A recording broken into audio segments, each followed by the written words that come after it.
नमस्कार दोस्तों, स्वागत है आपका हमारे चैनल हिंदी प्रतिष्ठा में। आज हम हिंदी साहित्य तथा हिंदी साहित्य से संबंधित कुछ शब्दों को जानेंगे। सबसे पहले हिंदी साहित्य को समझने का प्रयास करते हैं। हिंदी साहित्य में दो शब्द हैं, एक है हिंदी और दूसरा है साहित्य। हिंदी का अर्थ तो हम लोग जानते हैं कि हिंदी एक भाषा है, वो भाषा जो मुख्यतः उत्तर भारत में बोली जाती है। और भाषा क्या होता है, अगर ये जानना हो तो ये पढ़िए। भाषा एक माध्यम है जिसके द्वारा हम अपने मनोभावों को प्रकट करते हैं, यानी हमारे मन के भीतर जो कुछ भी है उसको प्रकट करने के लिए भाषा का प्रयोग करते हैं। भाषा को बांटा गया है तीन भागों में। एक है लिखित,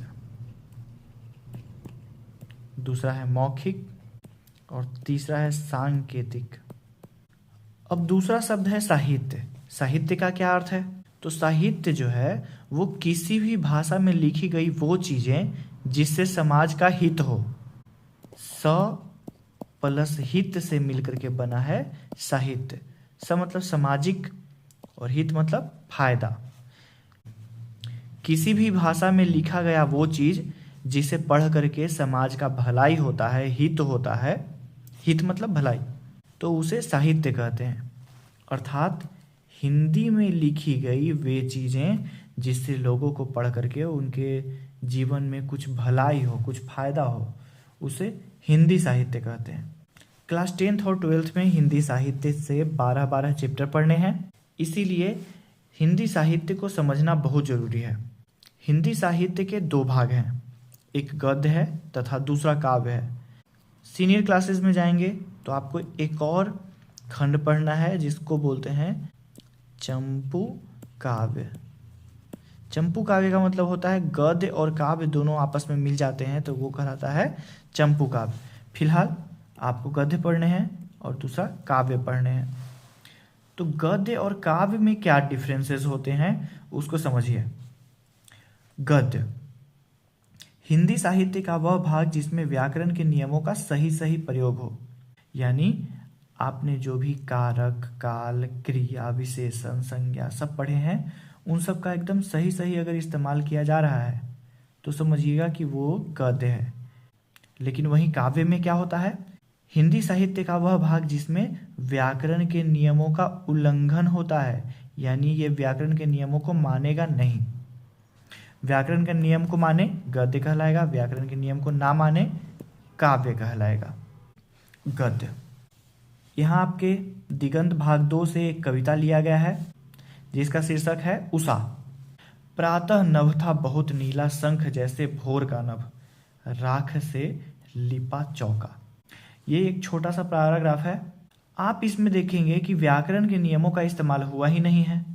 था है क्रिया जिसे आना चाहिए वाक्य के अंत में, लेकिन ये पहले आ गया है, यानी व्याकरण के नियम को फॉलो कर रहा है नहीं। व्याकरण के नियम का यदि उल्लंघन करे तो वो कहलाएगा काव्य। ठीक इसी बात को अगर व्याकरण के नियमों को इस्तेमाल करके लिखें तो क्या हो जाएगा? नभ बहुत नीला था, इतना स्वच्छ जैसे कोई शंख हो, भोर का आकाश राख से पुता हुआ चौका की तरह पवित्र है। इसमें आप देखेंगे कि व्याकरण के नियमों का सही सही इस्तेमाल किया गया है।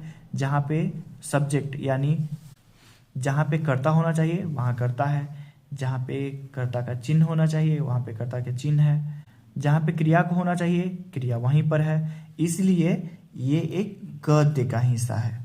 व्याकरण का नियम का इस्तेमाल हो तो वो गद्य कहलाएगा, व्याकरण के नियमों का इस्तेमाल सही सही नहीं हो तो वो काव्य कहलाएगा। उम्मीद है आपको समझ में आ रहा होगा। अब यहाँ आप देखेंगे कि गद्य और काव्य को अलग अलग स्टाइल में लिखा जाता है, जिसके कारण इसको कहा जाता है विधा। आप यहाँ पर देखेंगे कि गद्य और काव्य को लिखने की अलग अलग शैली है। जब आप कहानी लिखेंगे तो कहानी में कुछ कुछ चीज़ें काम करती है, जैसे कुछ खास पात्र होंगे, एक खास समय अवधि होगा और कहानी किसी अंतिम मोड़ पे जा करके समाप्त होगी। ठीक है, किसी एक निश्चित पॉइंट पर आकर के कहानी समाप्त होती है, तो इस तरह के विधा को कहते हैं कहानी। कहानी में देखने वाली बात यह है कि इसमें भी व्याकरण के नियमों का सही सही इस्तेमाल होता है। वहीं भाषण में आप देखिए, भाषण में क्या होता है, यदि किसी व्यक्ति को अपने विचार लोगों तक पहुंचाने हो तो भाषण का प्रयोग होता है। और भाषण जब भी आप सुनेंगे तो उसमें देखेंगे कि व्याकरण का नियम का सही सही इस्तेमाल हुआ है, इसलिए भाषण भी गद्य का एक विधा है। निबंध में भी व्याकरण के नियमों का सही सही इस्तेमाल होता है, इसलिए निबंध भी गद्य का ही एक विधा है। विधा हम लोग क्यों जान रहे हैं, क्योंकि विधा से संबंधित 10th और 12th दोनों में प्रश्न आते हैं। क्लास 10th और 12th दोनों में प्रश्न आते हैं। एग्जाम्पल देखिए, क्लास 10th से एक क्वेश्चन है, नौबत खाने में इबादत किस विधा का उदाहरण है। विधा पूछा है। मछली गद्य की कौन सी विधा है, यह भी विधा से संबंधित प्रश्न है। इसीलिए दोस्तों विधा नामक शब्द को समझना जरूरी हो जाता है। संपूर्ण क्रांति गद्य की विधा कौन सी है, ये 12th का क्वेश्चन है। हार जीत किस विधा का उदाहरण है, ये दोनों प्रश्न क्लास 12th के विधा नामक खंड से लिया गया है। आप फिल्म देखते होंगे, फिल्म भी एक तरह की नहीं होती, फिल्म बहुत तरह के होते हैं, जैसे action film, science fiction, horror, tragedy, tragedy मतलब दुखांत जिसके अंत में दुख होता है, कॉमेडी जिसमें आपको हंसी आता है, सुखांत जिसको सुन करके मतलब सुकून मिलता है, सुख मिलता है, उस तरह की फिल्मों को कहते हैं कॉमेडी यानी सुखांत फिल्में। एक्शन फिल्में, सस्पेंस फिल्में, ड्रामा फिल्में होते हैं।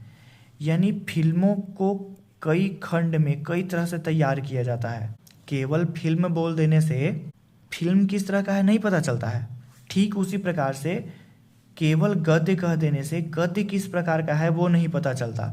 यानी फिल्म के अलग अलग शैलियों को अलग अलग विधाओं में बांटा जाता है। ठीक है, फिल्म का शैली अलग हो जाएगा, अगर एक्शन फिल्म होगा तो उसका शैली अलग होगा, स्टाइल अलग होगा।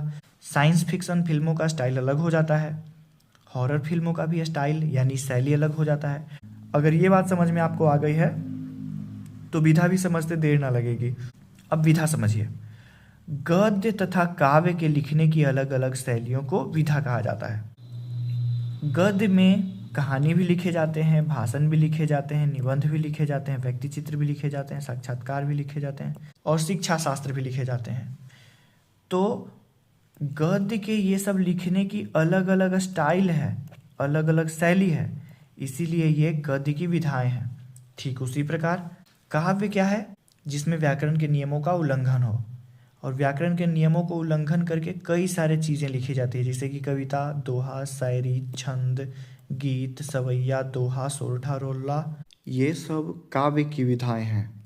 अगर विधा का परिभाषा पूछा जाए तो यहाँ पे आप लोगों ने देखा गद्य तथा काव्य के लिखने की अलग अलग शैलियों को विधा कहा जाता है। इसे आप रट लें नहीं, याद कर लें, क्योंकि बच्चे विधा तो याद कर लेते हैं लेकिन विधा का अर्थ क्या है वही नहीं समझ पाते। तो दोस्तों आज के क्लास में बस इतना ही। यदि आपको क्लास अच्छा लगा हो तो वीडियो को लाइक करें, चैनल को सब्सक्राइब करें और अपने दोस्तों के साथ शेयर भी करें। आने वाले क्लास में हम क्लास 12th के सिलेबस को डिस्कस करेंगे। यदि आपको किसी और टॉपिक पर भी वीडियो चाहिए तो प्लीज़ कमेंट सेक्शन में ज़रूर बताएं। धन्यवाद।